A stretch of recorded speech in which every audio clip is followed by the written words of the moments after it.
about the recording. Okay, and that's that. So welcome everybody, and thank you for coming along and attending the NECA Members Business Workshop today.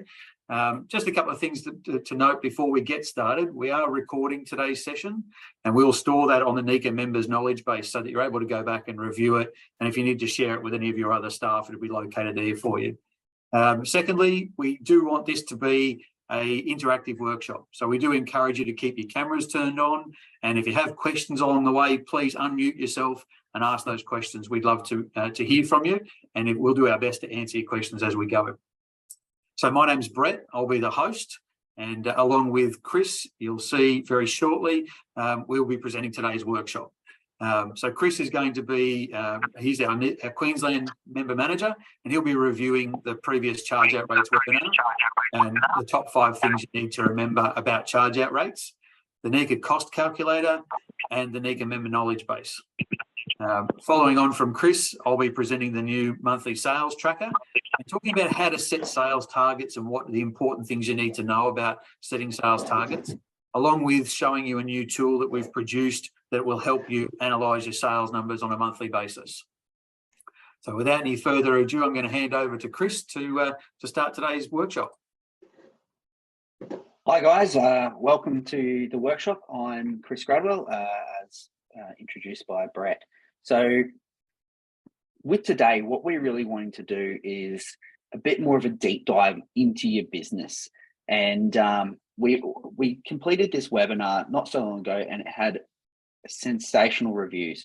So we want to touch on that, as Brett said, and we then can evolve past the charge out rates. So charge out rates, what do you need to know? So this, once again, this has all been covered in the past. Is your charge out rate market competitive?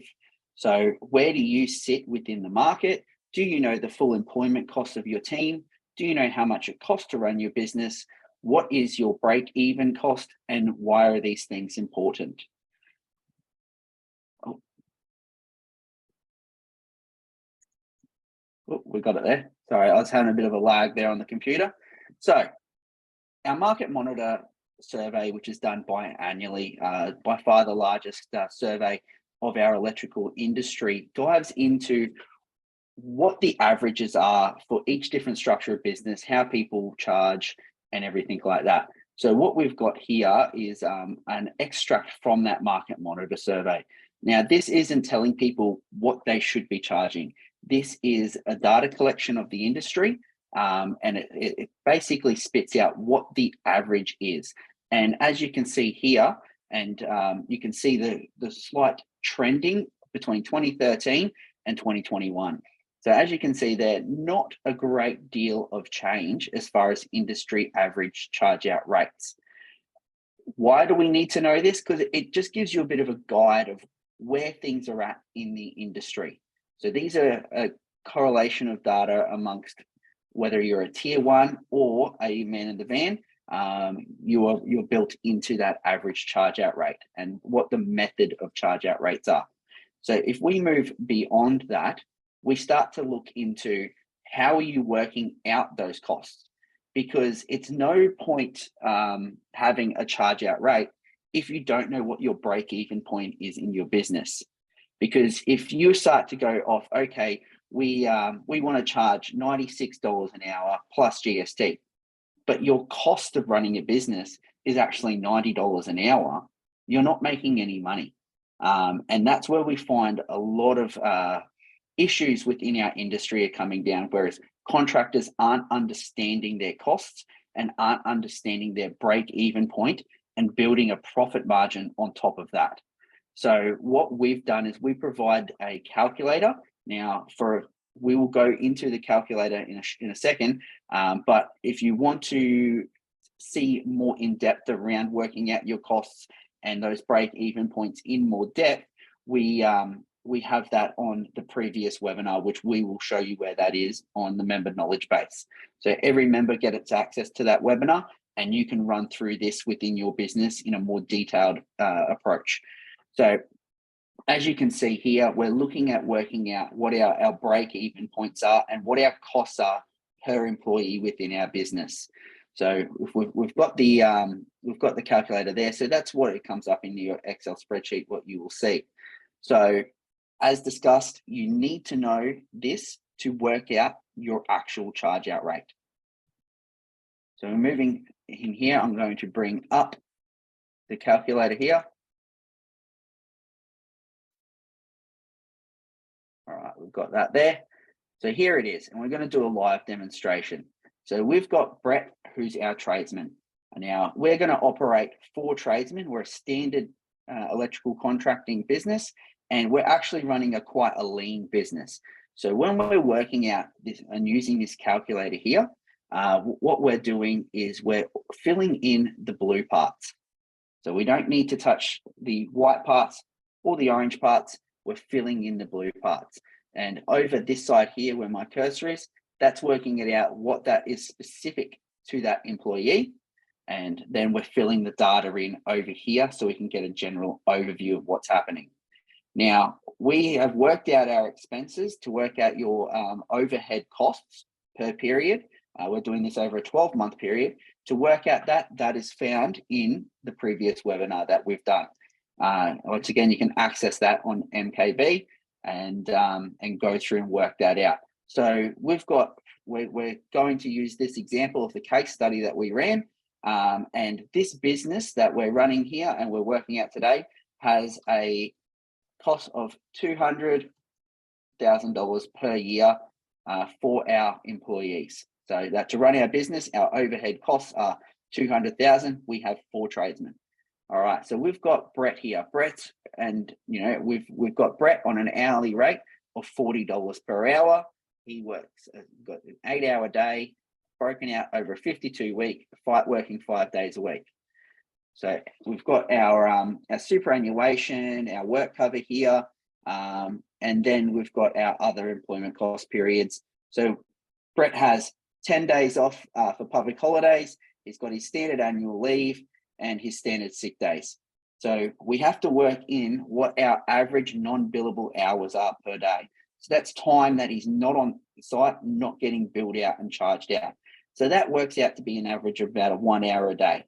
So that's a pretty average standard there. So that's getting materials, driving to and from sites potentially. That's lunch breaks, everything like that. So we've got an average of 1 hour there.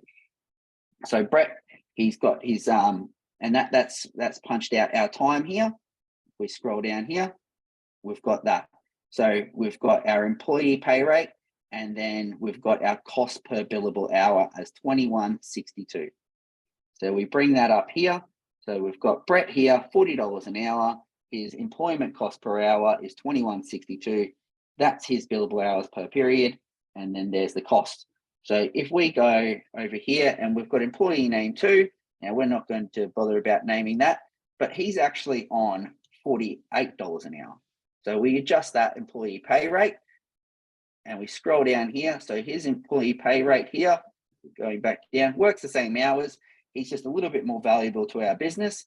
So he's on $48 an hour, and $25.94 is his cost there. So we've got 48. And then we come over here, employment cost per hour. As we said, we go back down to here, $25.94. We come up here.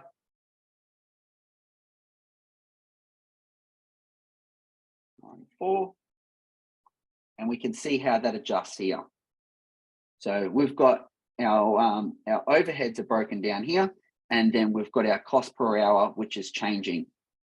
So we've got our next employee. Let's just say he's on $38 an hour. So we will update that here, 38 an hour.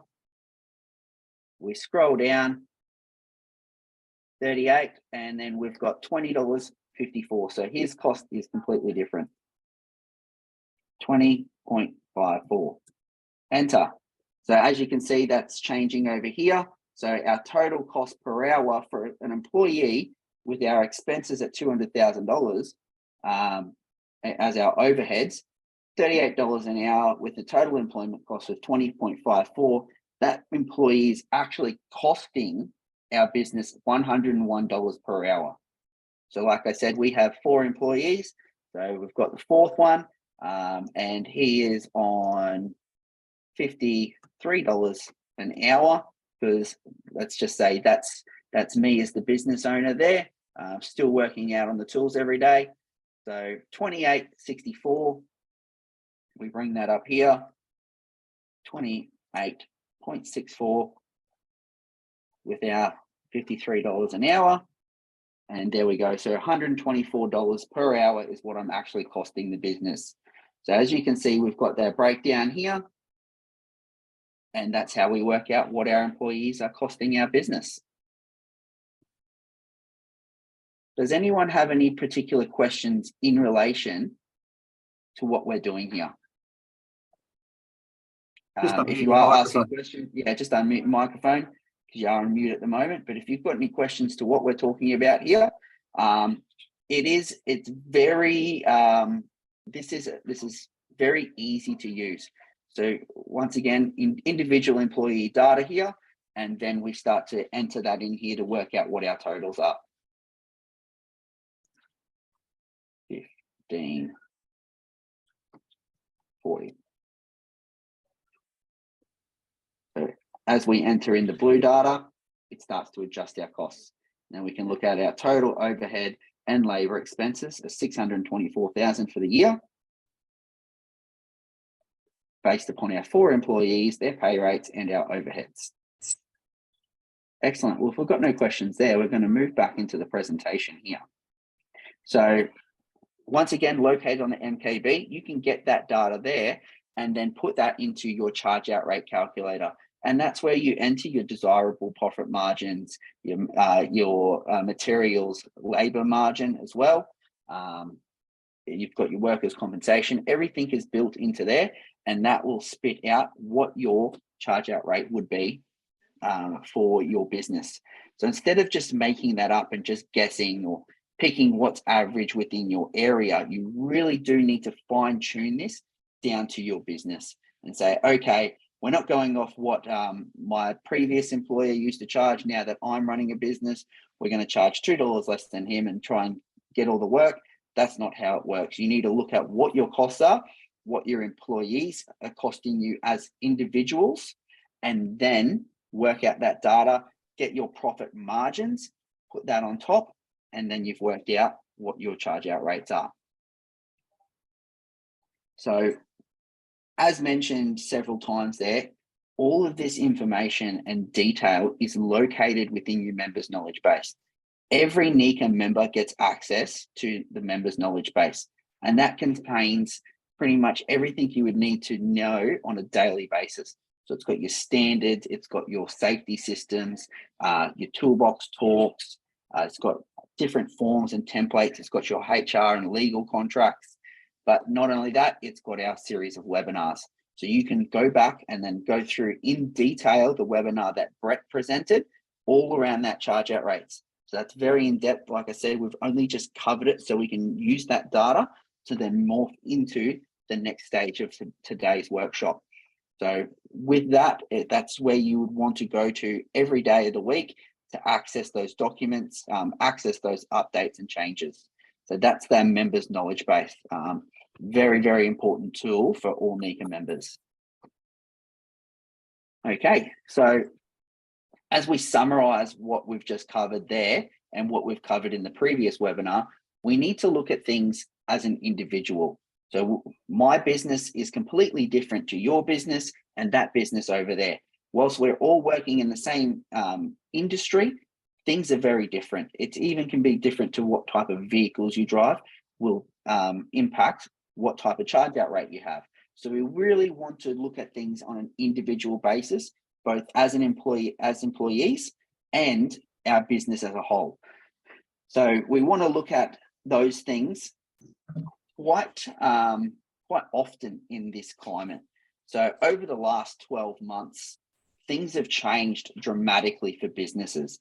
The cost of business has gone up, petrol and your fuel and your diesel's gone up, insurance has gone up, and wages have definitely gone up as we start to run into a scarcity of trades. So all these things have changed, but have you monitored and reviewed that and made informed and educated decisions in regards to your charge out rates. If you haven't changed and adjusted your charge out rates based upon those cost increases, then chances are you're losing a lot of money. The environment has changed dramatically and is changing very dramatically and very quickly. So we recommend every 3 to 6 months that you are jumping on those calculators and adjusting for those changes. So you want to use those so we can always know our break-even point, because what our break-even point was last quarter could be different to what it is this quarter. And that could just be for a change of interest rates. So knowing those is essential for remaining profitable. And that's what we all want. No one goes into business and says, I'm going to start a business because I want to go broke. I want to go out and work very hard every day so I can lose money. That's not what we entered into the business world for. So we want to always ensure that we're a profitable and sustainable business. And that's what's best for our industry, is profitable and sustainable businesses. So we want to continue to monitor and review each one of those breakdowns. And then we want to look for our efficiencies. So how can we make things better as a business holistically? So what can we improve internally so that way we run a better, more efficient and more profitable business? So you want the energy in versus energy out, basically. So you want to be making sure that you're putting the right energy into the right areas and focusing on the right parts of your business to ensure maximum profitability. So with that, that pretty much concludes my segment of what I'd like to cover here. And then we're going to evolve from what we've previously covered in the past, and which is what I've just covered. And Brett's going to take us on a new journey about how to track our sales. Brett, Thanks, Chris. take it from here. Thanks, Chris. That was a great review. And as Chris pointed out, you can go back and watch that in more detail. What Chris has shown you is a really quick overview. And to Chris's point, every 3 to 6 months, as a matter of course, you should be recalculating at the very least your overhead cost. You may not have had staff changes, but your overheads are likely to have changed. As a rule, I always say, if you've added an employee or lost an employee or added any capital equipment to your business, you now need to go back and review your overhead rate, because that's going to be influenced by those changes. So standard, if nothing's changed, check them every 3 to 6 months. But if you have made change in those areas, then I would suggest you go back and recalculate that overhead rate so you ensure that you're covering all of your costs in your charge out rate.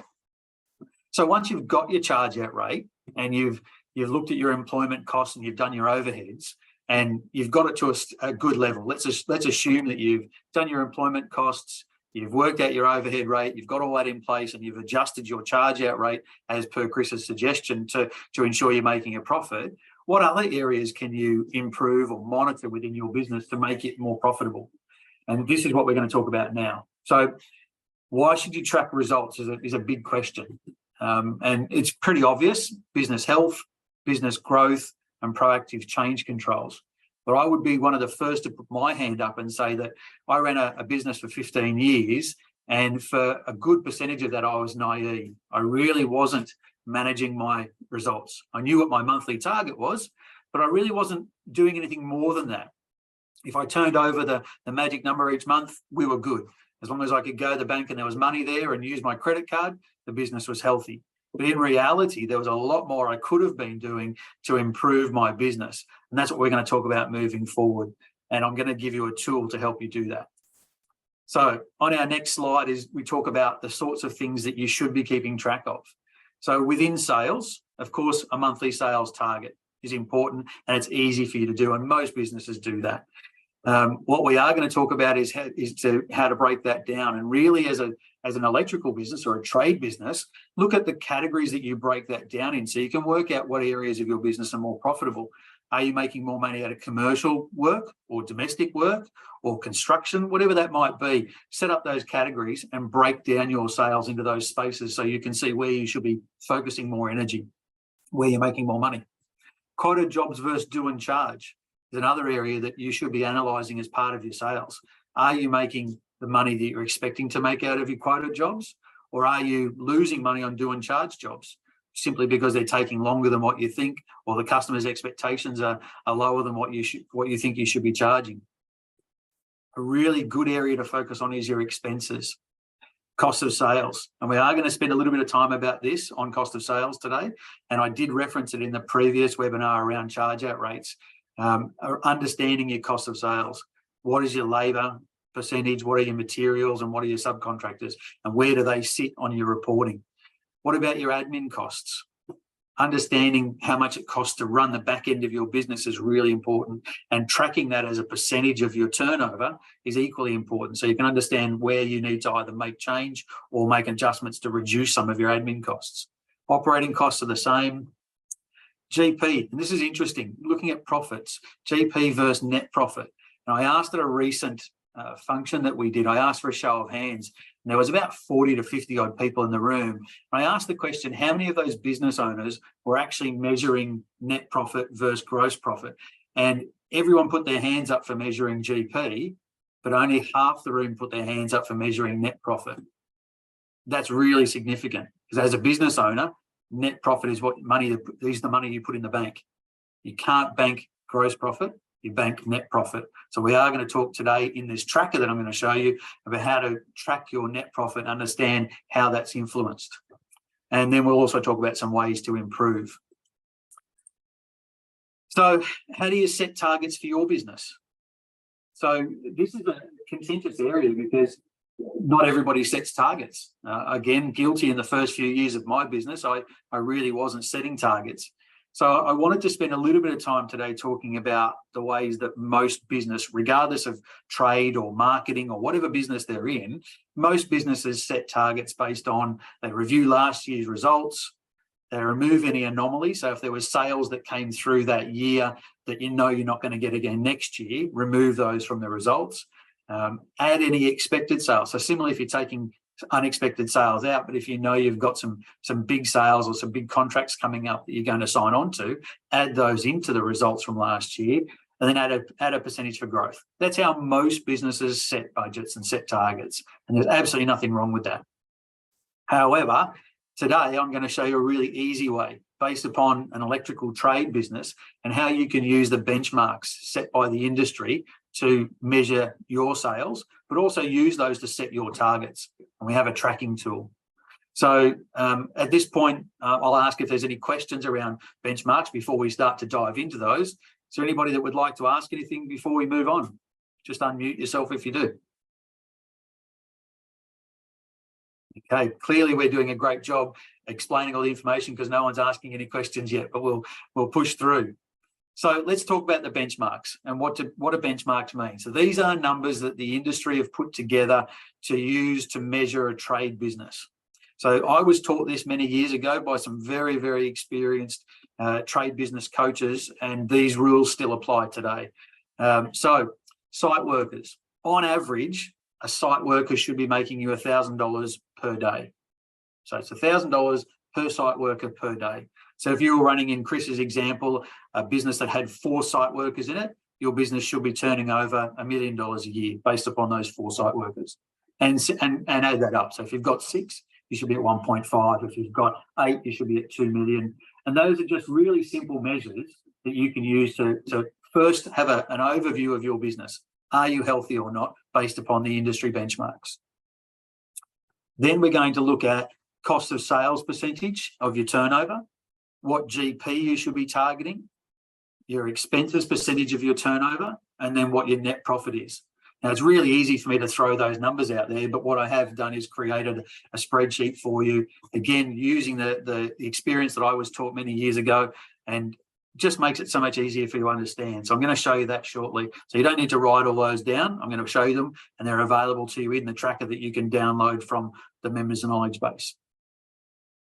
Before we do get onto it, we do need to understand where you get all these numbers from before we start to look at putting them into a spreadsheet. The numbers come from your profit and loss report. So if you're a business owner and you're not regularly reading your profit and loss report, then I suggest you need to start to do that. It's not up to your accountant to come back and just give you a review at the end of the month or the end of the quarter and just tell you how it went. You really need to be in control of this. Again, the tracking spreadsheet that we're going to look at will start to help you take control. One thing you do need to understand, and this is quite common, and I see it all the time in trade businesses, if you're getting a bookkeeper or an accountant to do your reporting for you, often they'll lump all your wages together. So your site worker wages, along with your admin wages, will all be on one line under the expenses category on your profit and loss report. For the sake of this exercise, and to better understand your business and where the numbers are coming from and where they're going to, I'm suggesting that you remove your site worker wages and their superannuation and any subcontractors and add a new chart of accounts underneath cost of sales. It doesn't change the bottom line result, but it enables you as a trade business owner to better track the numbers. So again, have a look at your profit and loss report, and I would wager that for most of you, wages are all together. And it's a very simple change for your accountant, or to sit down and do that through Xero and just create a new chart of accounts to separate that out. And that will help you better use this tracker that we're going to talk about. So here's the tracker. This is an overview of it. I'm going to open it live, and we're going to do it live, and I'll show you how it works. But essentially what it's designed to do, it's a very, very simple tool, and there are certainly more complex tools out there to understand your numbers and to track them. But I like this because it is really, really simple and very easy to use. So let's open it live and we'll work through it. And again, if you've got questions and you want to understand any more about this or something specific to your business, please stop me and ask. Just unmute yourself and ask along the way. So what we've learned a few things today. So we learned that $1,000 per site worker per day is the benchmark for trade business. So I've set that at $1,000. So like the other template you saw, the blue boxes or blue cells are where you need to enter your information from your profit and loss report. So in this instance, we've set that at 1,000. If you want to set it higher or lower, you're able to change that, but I've just defaulted it at 1,000. What I've also done is put in those industry benchmarks we talked about, but I've made an extra split. So you'll notice here that cost of sales for materials should be 30% of your monthly turnover, or for the period. We're going to suggest here that we're measuring 1 month at a time. So again, based on the industry benchmark, your cost of materials should be 30% of your turnover for that month. Likewise, labour should be 30% of your turnover for that month. Gross profit, we've set that at 40%. And again, that seems to be an industry standard that most people are aiming for, but you can change these percentages if you want to. So if you're aiming for a higher GP, then by all means put that in there, because that'll just help the tracker adjust it and tell you how you've travelled for the month. The expected for expenses is 30%. So again, 30% of your turnover, and that will enable you to get a 10% net profit. So you can adjust these and the spreadsheet will automatically adjust the results, but I've set them as the default ones for the industry benchmarks. What else does this spreadsheet need us to enter? It needs us firstly to enter the working days for the period. So again, we're working off a standard 30-day calendar month, and we know that without any public holidays in that month, there was 20 working days. So let's enter 20 in that space. And off our example business that's got 4 site workers, we'll put 4 site workers in there. And what do we see? Straight away, we're seeing some numbers start to populate in the spreadsheet here. And that's basing that on our $1,000 per site worker, so 4 site workers, and how many days they've worked. It's starting to tell us what our expected revenues and costs will be based upon our benchmark numbers that we've entered down here. Is that making sense so far? Okay, no questions yet. That's good. Oh, yeah. Yeah. Are we talking all ex-GST figures everywhere yes. here? Yes. Yeah. Okay, thank you. You're right. Good question, though. All right, so we're now entering in our blue boxes here, because this is our entry columns. So using your profit and loss report, and again, if you've set it up the way that I suggested and separating those wages out, this will make it a lot easier for you. Let's assume that we actually earned $100,000 for the month. So that was our sales. So this is going to tell us now that based upon our industry benchmarks, we were going to earn 80,000, but we've done 100,000, which is fantastic. We've had a better month than what the industry expects and better month than what we've set as our targets. We've gone 20,000 over.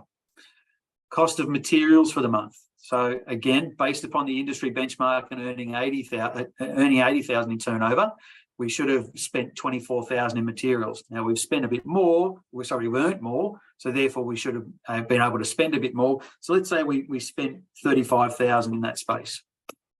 I'm just going to brush through these numbers quickly, but again, they'll be on your profit and loss report. Your labour percentage, let's say we did 40 grand in labour. Your gross profit, once again, comes off your profit and loss report. So let's do that at 23. And expenses, I'm going to do that at a big one at 40, just for the sake of our exercise. And then net profit, I'm going to do that at 5. Okay, so I've just made these numbers up as we go, but you'll be taking them off your actual data for the period. But now let's talk about what you're seeing here and what influences you can have over this change. So straight away, we've turned over more than what the industry benchmark thought we would. So that's great. We've made 20 grand.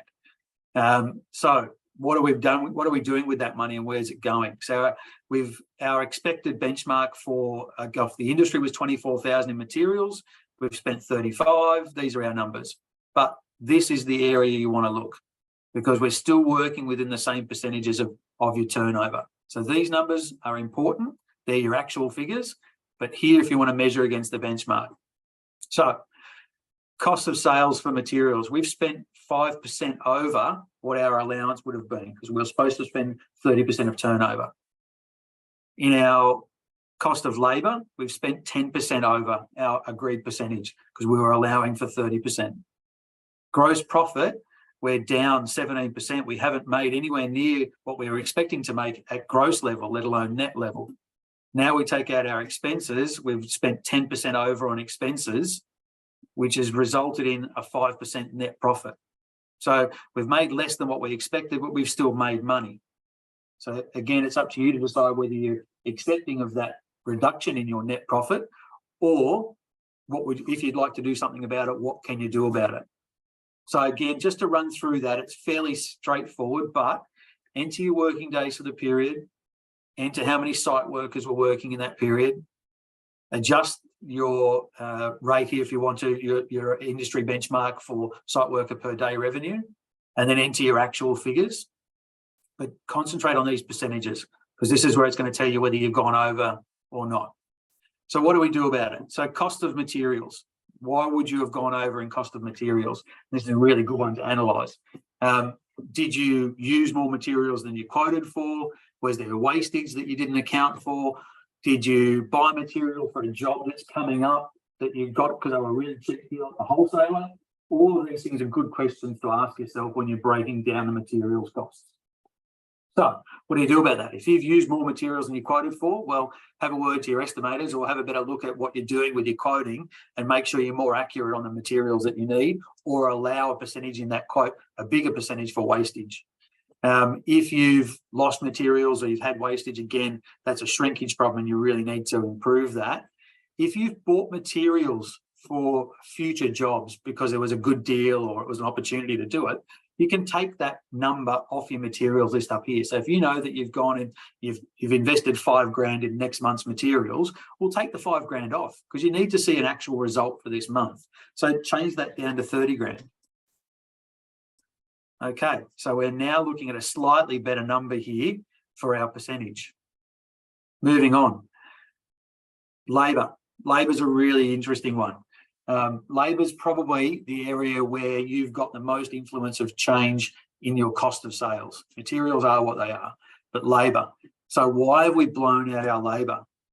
We've overspent our labour quite considerably here. We were expecting to spend 24,000, we've spent 16, but we're actually 10% over where we should be. How do we fix that? Quoting, number one. Have we quoted the job for 1 tradesperson but sent 2?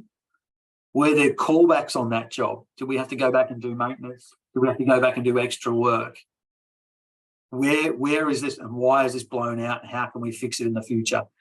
More accurate quoting, making sure that we send the right person to the job to get it done. And that again comes back to our previous charge out rates, having a look at who your most expensive tradespeople are and sending them out to your most profitable jobs so you don't blow those jobs out. So good data. And again, you can't analyse that labour component if you haven't removed it from all of your wages, including your admin. Your admin wages are going to come in further down on expenses. Gross profit. Again, we've come in well under what we expected for GP. There's a couple of reasons for that. We could have inaccurately quoted the jobs. So we didn't actually allow enough profit in the job. We could have underquoted the materials required for the job. So we've had to put more material costs in there. We've had to put more labour costs in there to complete those jobs. All that's going to affect your GP on the jobs. Again, more accuracy in those spaces, but you can't do that until you've started to break it down to this level. Otherwise, you look at it and go, why didn't we make any money this month? This is the reason. These are the areas that you can improve. Expenses. Expenses is another really big one that I see a lot of businesses blow that percentage out. And it takes time to fix this one. The other ones you can fix fairly quickly. Be accurate in your quoting, be accurate in the people, in the personnel that you send out to do specific jobs, so you're less likely to get callbacks or warranted callbacks. Quote correctly for the job and what it's going to cost. Those things are fairly quick to fix. Expenses in the back end of your business sometimes take time to fix, so this is something you'll have to drag down over time. But the areas that you can improve straight away. If you're a NECA member, and you guys are all NECA members, have a look at your insurance policies. NECA Guard is our insurance, and typically it sits below the industry averages, around 10 to 15% cheaper than what you're paying through external insurers. So that's one way of reducing your costs. If you've got a Telstra business account through NECA, you can get a 15% discount on that. And have a look at the rest of the expenses within your business. Is it time for a rent review? Is it time to look at your premises? Is it time to look at how many admin staff you have? Look at your rostering. All those things can affect your expenses, as well as capital equipment that's not being used. If you've got vehicles that are sitting around aren't being used, or if you've got capital equipment that needs to get sold off that you're still wearing the cost for, all of that stuff affects your expenses. And you can see that's ripped us down pretty heavily in this month's results to bring us to a 5% net. So that's a really quick overview of how to track your business, and there's a lot more that you can break down and look into these results. But as an overview, and certainly as a nice way to start improving your business, I would continue to go back and review those costs that Chris talked about, review your cost calculator, review your overhead costs, and start using something like this tool that's going to enable you to break down your result and understand why you're not making the profit at the other end that you thought you were going to make.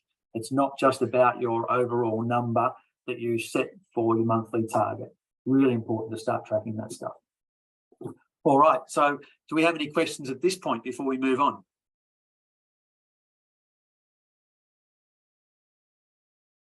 Okay, so no questions there, but again, this tracker is available on the members knowledge base. So once we finish the recording today, this tracker and the recording will be put up on the members knowledge base. So you can download this Excel spreadsheet and start to use it and adapt it and change it. I would expect that most of you within a few months of using it will be starting to add columns to it.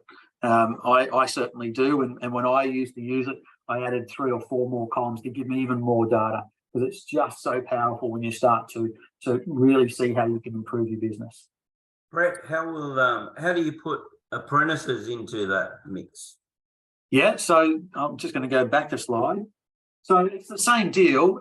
You generally charge your apprentices out at a lower rate. So I tend to try and group them. Apprentices is probably the hardest one to do because you're going to have different rates for each of them, but I normally count 2 as 1. So if you've got 2 apprentices out on a site, count them as 1. So your now site workers are at 5 for that period. Does that answer your question? Yep. Yes, mate. Okay, I was just wondering if you were thinking of another question. So, okay, we're good there. There's a couple in the chat, Elizabeth. Do we want to answer those ones now? Okay, same question about calculating apprentices. Brett, are you okay to answer those, or do you want to do that? Yeah, cool. Okay, so we've answered where the track is located. It's going to be on the MKB. How do you include apprentices? We've got that. Okay, so there's a few questions about apprentices. So that's good. Thank you. Again, happy to give you more clarity on this as we go, but download it, have a go first, and start to work it into your business. Members knowledge base. Chris has talked about it. I've talked about it. It is an area where we suggest you should be going to on a regular basis. There's so much information in there, and what we find is most members go to the knowledge base to get one specific thing. So you'll dive in there, find the document that you need and jump out. And often you don't look left and right to see what else is available to you. There's a lot of information in here. And I do suggest if you're happy to do it yourself, that's fine. Otherwise, get in contact with us through member services, the 1300 number down here or the email address. We can organise to do an MKB tour for you. It takes about 30 minutes online. It's pretty simple, but what we do is open all of the boxes and show you where to find information that you probably didn't know existed. So to that end, I'm just going to give you a really quick live look at the MKB. So this is the new improved. Most of you would probably know it as the TKB. We've changed the name to Members Knowledge Base because it's wider than just technical advice. And for today's example, NECA webinars. If you click on the box for NECA webinars and scroll down, you'll see here, this is the previous workshop that we did specifically on charge out rates that Chris was reviewing today. And you'll see the calculators in there. You'll also see the market monitor survey, and you'll see some other tools that will help you along with the full webinar. So today's Can I just webinar, jump in for a second, Brett? Yep. So with those tools, there are tools located that we have discussed in areas that you can refine bits and pieces. So Brett was talking about refining your quoting, so making sure you're accurately quoting. Now, a lot of people sit there and then go, well, how do I make sure I accurately quote? Like, how do I know these time frames? Now, NECA's done that work for you. So in the MKB, there is a really large spreadsheet called Manual of Labor Units. So what that does, that spreadsheet breaks down all your different little time frames of installation that you need to allow for. And it takes into that labor unit, the time it takes to mark out, fit off, clean up, and a non-productive labor, as well as the installation time. So this is 10 years worth of data correlated into the breakdowns of times. So it could be install one 3 by 36 watt fluoro, the 36 watt twin fluoro. In the installation time is 0.25 of an hour, but on a difficult location, it could be 0.35, or a very difficult, it could be 0.6 of an hour for that fit off of that light fitting. Now, the data that it runs through is installation of cable. It's also got your light fittings, switchboards, buzzways, cable tray. So it will help you accurately quote those jobs based on industry data. So the installation times haven't changed that much, but what we find is contractors aren't allowing the right time for the appropriate time to mark out and lay out, update plans, clean up, the collection of materials for that job, because that needs to be included into there as well in your non-productive labor. So that is located in the MKB. I just wanted to really chime in that one because it's a very, very powerful tool that not a lot of people access or use. I don't know if there's anyone here that is using it. If so, please let us know by unmuting and chiming in. But it's a very, very powerful tool located in the MKB that we provide you, as well as those calculators and trackers. Brett. Thanks, Chris. Good call out. So again, that's another example of why there's opportunity within MKB and why you should be looking left and right for other things other than just that specific task. So to round us out for today's recording, along with the tracker and a review of the previous charge out rates, will all be stored here in the MKB under NECA webinars. And you'll see a bunch of other webinars in there that are worth looking at as well. All right, so that's going to bring us to the end of today's presentation. Quite short and sharp, but again, as a review, we've reviewed the previous charge out rate webinar, and I suggest you go back and have a good look at the webinar and have a look at those tools. And we've now introduced a sales tracker for you to start analysing your business sales and breaking them down. I do have one question here in the chat before I open it up to everybody else. I can't find the tracker, that's why I asked. Okay, so the tracker's not there yet. We haven't uploaded it until after today's webinar. We do appreciate you wanting to jump on and get straight into those, breaking down those numbers though. Yep, it's good. So is there any other questions? And again, you don't have to put them in the chat. If you want to unmute your microphone and ask us a question, by all means, do that now. Just that quick one from Chris. Whereabouts, or like what was it called for the quoting tool? Yep, so that is your manual of labour units. Now that is actually located in the industrial relations section of your members' knowledge base. You can control that, Chris, if you want to jump in there. Yeah, no worries. Let me just take control back here for a second.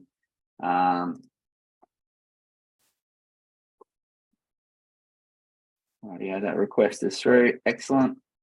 Okay, if I bring, where's that going?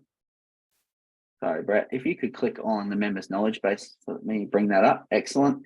Okay, so workplace relation resources. If we scroll down here, industrial relations.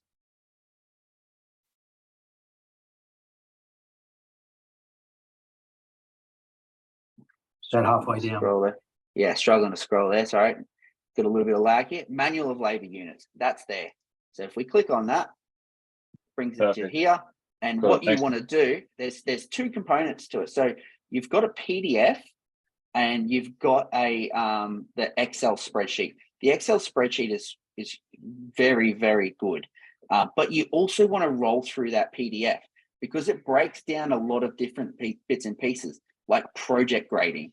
So before you start to quote that job, you actually want to grade it on a point system.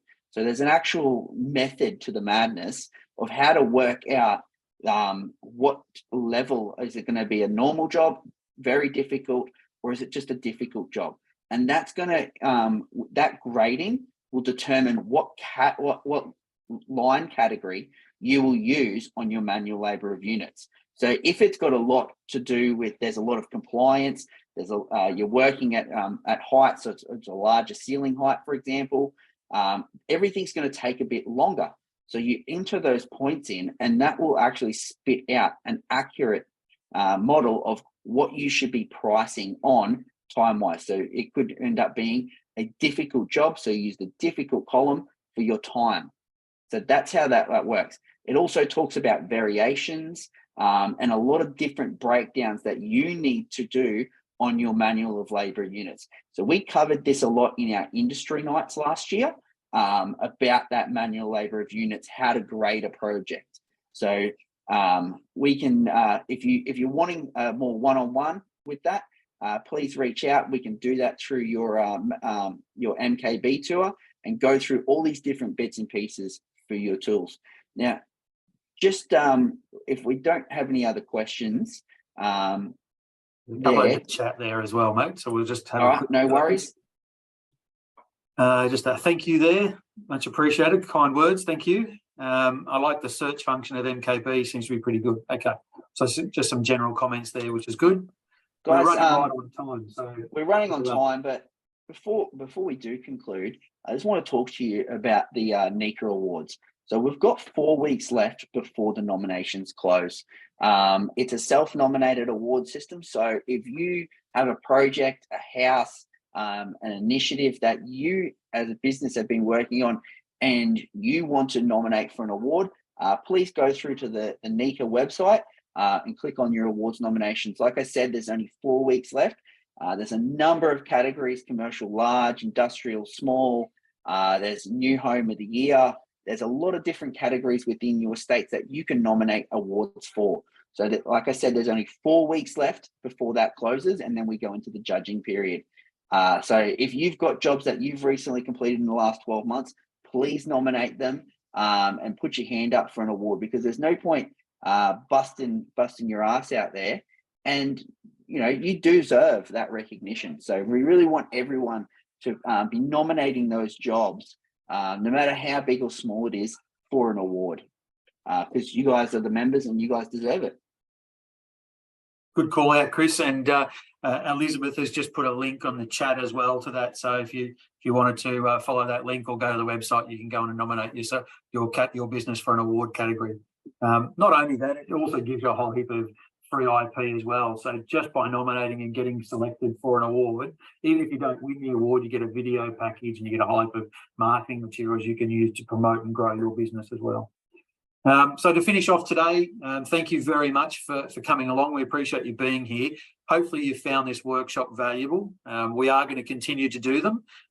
Next topics hasn't been decided yet, but there's a whole list of things that we're going to start sort of showing you and teaching you from an entry-level business point of view. So again, thank you very much for coming.